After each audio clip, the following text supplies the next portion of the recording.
Welcome to Commander Pop Culture, a place to gather magical information with some laughs, might I add.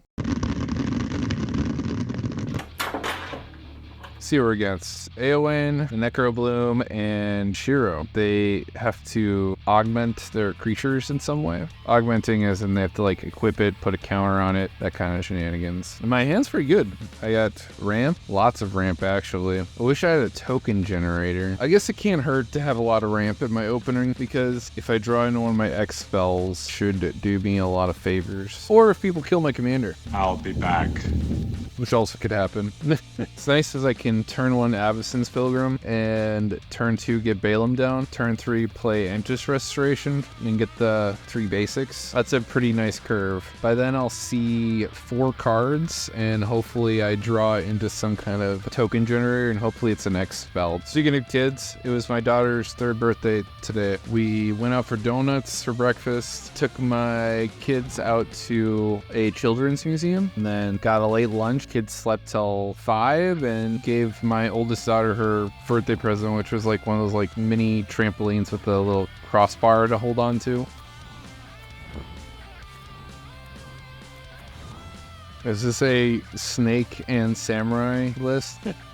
Because Chishiro's the snake samurai. It'd be pretty funny. Hardened Skills is really good in this deck. He manages to modify everything. He puts 2 counters on everything instead of just 1. Bell for better guard's nice. I wonder if I start with this and get that ball rolling. It's gonna be a while.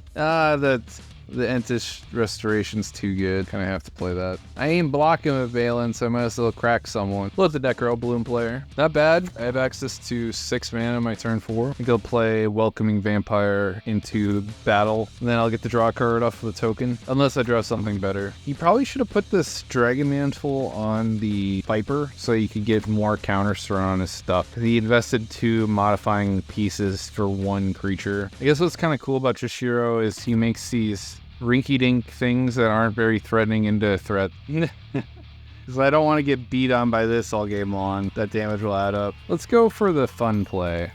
Let's save the Skyclave for something else that might have to go. Hey, another ramp spell. Seem to be drawing everything but my token generators. I've only seen one of them. I guess it's too early to sell too. We're only on turn 4. Then I drew plenty of other fun stuff. A very reactive hand, I would say. This Orange Frosting will help me draw a bunch of cards. Now, if he has land in hand, the Necrobloom will be online for making zombies. I expect that he has it because he's got 6 cards in hand. There you go. And it was a fetch land, so it gets 2. Tempo-wise, I guess this is what I deserve for letting him keep that. One for the advancement play instead of the hindering kind. Draconic Destiny is really good. Some of my all-time favorite Voltron cards. This says First Strike. I guess this says Bushido, so you can decrease the stats if he decides to block. Armageddon. I could really piss people off this turn.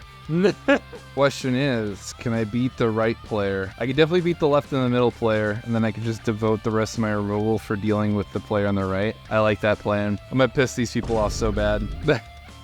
He said, I thought this is a casual pod. It's a 10-tick deck. It's actually less than that. So now we just go shields up and start dealing with this guy on the right. He only has 2 cards in hand, so I think it's possible. I got the comments in the chat here. Wonder if where my head's sitting at makes some room for all of you to read that. It's effective. I chose the right time to play it. You can be upset about it all you want. Let the hate flow through you.